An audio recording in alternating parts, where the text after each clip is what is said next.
Welcome to ఏం జరుగుతోంది. నా పేరు కోపల్లి ఫణికుమార్, తెలంగాణ ఫెడరల్ నుంచి. ఎస్ఐఆర్ పూర్తయిన ప్రక్రియ బీఆర్ఎస్కు చాలా పెద్ద దెబ్బగా తయారైంది. కాంగ్రెస్లో కూడా ఈ విషయంలో కొంచెం టెన్షన్ ఉన్నప్పటికీ సమస్య అంతా బీఆర్ఎస్కే చుట్టుకుంటోంది. ఎందుకు అంటే గ్రేటర్ హైదరాబాద్ పరిధిలోని నియోజకవర్గాల్లో లేదా పాక్షికంగా వచ్చే 3 జిల్లాలకు సంబంధించి 43 లక్షల ఓట్లు గల్లంతవుతాయి అనేటువంటి విషయం దాదాపు ఖరారైంది. ఈ 43 లక్షల ఓట్ల గల్లంతు అన్నది బీఆర్ఎస్కు పెద్ద దెబ్బగా తయారైంది. మొత్తం మీద అసలు విషయం ఏమిటంటే నిన్ననే ఎస్ఐఆర్ ప్రక్రియ మనకు తెలంగాణలో ముగిసింది. దానివల్ల మొత్తం కలుపుకుంటే రాష్ట్రంలో 3.38 కోట్ల ఓట్లకు గాను 2.69 కోట్ల ఫామ్స్ మాత్రం డిజిటలైజ్ అయ్యాయి. మిగతావి కాలేదు. ఇక అవుతాయన్న నమ్మకం కూడా లేదు ఎవరికి. అందుకని రాని ఫామ్స్ దాంట్లో ఏమేమి ఉంటాయంటే వలసలు వెళ్ళిపోయిన వారు, అంటే ఒక అడ్రస్ నుంచి ఇంకొక అడ్రస్కి వెళ్ళిపోయిన వాళ్ళు, తెలంగాణని వదిలేసి వెళ్ళిపోయిన వాళ్ళు, చనిపోయిన వాళ్ళు, దొంగ ఓట్లు, ఇట్లా రకరకాలు ఉంటాయి. ఇవన్నీ కలుపుకుని సుమారుగా 78 లక్షల ఓట్లు, అంటే వాళ్ళు ఫామ్స్ అంటున్నారు, ఓట్లు కూడా అనుకోవచ్చు, గల్లంత అయినట్లే అనేటువంటి అభిప్రాయం సర్వత్రా వినిపిస్తోంది. ఈ 78 లక్షల ఓట్లలో అంటే తెలంగాణ మొత్తానికి సంబంధించింది జీహెచ్ఎంసీ పరిధిలో తీసుకుంటే, అంటే ముఖ్యంగా హైదరాబాద్ జిల్లా, రంగారెడ్డి, మేడ్చల్, మల్కాజ్గిరి జిల్లాల్లోనే 43 లక్షల ఓట్లు ఉండవచ్చు అనేది ఒక అంచనా. 43 లక్షల ఓట్లు గల్లంత అయితే అన్ని పార్టీలకి సమానంగానే దెబ్బ పడుతుంది కదా, కాస్త అటు ఇటైనా ఇబ్బంది అవుతాయి కదా అని అనుకోవచ్చు. కానీ ఇక్కడ విషయం ఏమిటంటే బీఆర్ఎస్ మాత్రమే ఎందుకు ఇంత కంగారు పడుతోందంటే గ్రేటర్ హైదరాబాద్ పరిధిలో బీఆర్ఎస్కు ఉన్న పట్టు అపారం. 2023 అసెంబ్లీ ఎన్నికలను తీసుకుంటే మనము ఈ గ్రేటర్ హైదరాబాద్ పరిధిలో సుమారుగా 25 అసెంబ్లీ నియోజకవర్గాలు ఉన్నాయి. వీటిల్లో 16 నియోజకవర్గాల్లో బీఆర్ఎస్ గెలిచింది. బీఆర్ఎస్ మొత్తం మీద గెలుచుకున్న 39 సీట్లలో, అంటే 119 నియోజకవర్గాలకు సంబంధించి రాష్ట్రం అంతా కూడా 39 నియోజకవర్గాల్లో గెలిస్తే 16 నియోజకవర్గాల్లో ఒక గ్రేటర్ పరిధిలోనే గెలిచింది బీఆర్ఎస్. దీంతోనే గ్రేటర్ పరిధిలో బీఆర్ఎస్కు ఎంత పట్టు ఉంది అన్నది అర్థమవుతోంది. గడిచిన 2 ఎన్నికలు, అంటే 23 కాకుండా 18లో కూడా బీఆర్ఎస్ చాలా సీట్లు గెలిచింది. ఇదే సమయంలో కాంగ్రెస్ 1 సీటు మాత్రమే గెలిచింది. అంటే మరి 24 సీట్లు పోయినట్లే లెక్క. బీజేపీ కూడా ఒక 3-4 సీట్లు గెలిచింది. ఎంఐఎం 7 సీట్లు గెలిచింది. సో ఈ లెక్కను తీసుకుంటే గల్లంతైన ఓట్లు 43 లక్షల్లో బీఆర్ఎస్ షేరు చాలా ఎక్కువగా ఉంది అన్నది అర్థమవుతోంది. అందుకనే కేటీఆర్, బీఆర్ఎస్ కీలక నేతల్లో టెన్షన్ మొదలైంది. ఎందుకు మొదలైందంటే 43 లక్షల ఓట్లు గల్లంత అవ్వడము అంటే అది బీఆర్ఎస్కే పెద్ద దెబ్బ అని వాళ్ళు అనుకుంటున్నారు.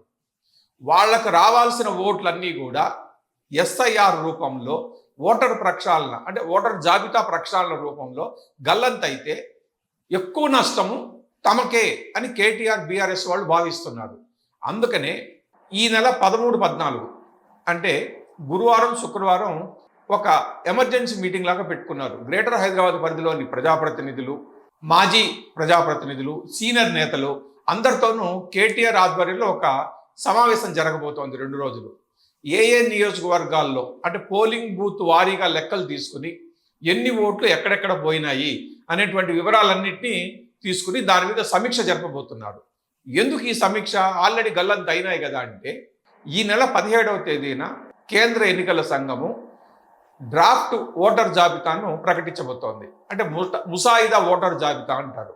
ఈ డ్రాఫ్ట్ ఓటర్ జాబితాలో వాళ్ళ దగ్గర ఉన్నటువంటి ఓటర్ జాబితాలను ఇవన్నీ కూడా పార్టీలు ఒకసారి చెక్ చేసుకుంటాయి, క్రాస్ చెక్ చేసుకుంటాయి, వెరిఫై చేసుకుని ఎలక్షన్ కమిషన్ దగ్గర గల్లంతైన ఓట్లు ఇవి, అసలు జెన్యూన్ ఓట్లు ఇవి అనేసి ఎన్నికల పార్టీల దగ్గర, రాజకీయ పార్టీల దగ్గర వివరాలు ఉంటాయి.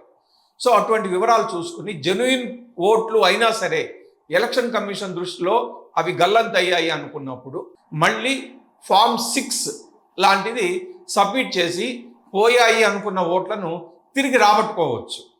అది ఎలక్షన్ కమిషన్ ఇచ్చినటువంటి ప్రొవిజన్లోనే ఉంది ఆ విషయం. అందుకని ఏ పార్టీలకు ఆ పార్టీలు డ్రాఫ్ట్ ఓటర్ లిస్టు కోసం వెయిట్ చేస్తున్నాయి. ఒకవేళ కనుక 17వ తేదీ ఆ ఓటర్ లిస్టు డ్రాఫ్ట్ రెడీ అవ్వగానే, అంటే ప్రకటన కాగానే ఆ డ్రాఫ్ట్ ఓటర్ లిస్టును తీసుకుని పార్టీలన్నీ కూడా కూర్చుని ఒకసారి సమీక్ష చేసి ఒరిజినల్ ఓట్లు ఏమిటి, పోయిన ఓట్లు ఏమిటి, మళ్ళీ వెనక్కి తిరిగి రాబట్టుకోవాలంటే మార్గం ఏమిటి అనేటువంటి కసరత్ అన్నింటినీ కూడా రెడీ చేసుకుంటాయి. అందుకనే బీఆర్ఎస్ 13-14 తేదీల్లో మీటింగ్ పెట్టుకున్నది, ముందు జాగ్రత్తగా పెట్టుకున్నది. తమ దగ్గర ఉన్న ఓటర్ల జాబితాలన్నీ సరిచూసుకుని 1-2 సార్లు చెక్ చేసుకుని, క్రాస్ చెక్ చేసుకుని, తమ వద్ద ఉన్నటువంటి ఓటర్ లిస్టులో అడ్రస్లు కొంతమందివి జెన్యూనే అనుకుంటే ఆ ఓట్లు కనుక ఎలక్షన్ కమిషన్ డ్రాఫ్ట్ ఓటర్ లిస్టులో కనుక గల్లంతైతే తిరిగి చేర్పించడానికి ఈ బీఆర్ఎస్ రెడీ అవుతోంది. ఇదే పద్ధతిలో కాంగ్రెస్ కూడా రెడీ అవుతోంది. తెలంగాణ కాంగ్రెస్ ఇన్ఛార్జి మీనాక్షి నటరాజన్ ఇప్పటికే 7-8 పార్లమెంటు నియోజకవర్గాల పరిధిలో ఎంపీలు, ఎమ్మెల్యేలు, సీనియర్ నేతలు, బూత్ లెవెల్ ఏజెంట్స్తో కూడా సమావేశాలు పెట్టుకున్నది జూమ్ కాన్ఫరెన్స్ ద్వారా. అసలు 78 లక్షల ఓట్లు గల్లంత అవ్వడం అంటే మామూలు విషయం కాదు. ఇతర రాష్ట్రాలు ఎక్కడ ఈ విధంగా కాలేదు. కాబట్టి ఎలక్షన్ కమిషన్ దృష్టిలో గల్లంతైన ఓట్లు ఏమిటి, తమ దగ్గర ఉన్నటువంటి ఓటర్ జాబితాల్లో ఉన్నటువంటి ఓట్లు జెన్యూన్ ఓట్లు ఏమిటి, వీటన్నిటిని సరిచూసుకుని ఖచ్చితంగా జెన్యూన్ ఓట్లు అనుకున్న వాటన్నిటిని తిరిగి చేర్పించాలి. కాబట్టి అందరూ అప్రమత్తంగా ఉండాలి అని మీనాక్షి నటరాజన్, పిసిసి అధ్యక్షుడు మహేష్ కుమార్ గౌడ్ వీళ్ళందరూ కూడా సిరీస్ ఆఫ్ మీటింగులు పెట్టుకుంటున్నారు. బీజేపీలో కూడా దాదాపు ఇటువంటి మీటింగ్లు జరుగుతున్నాయి.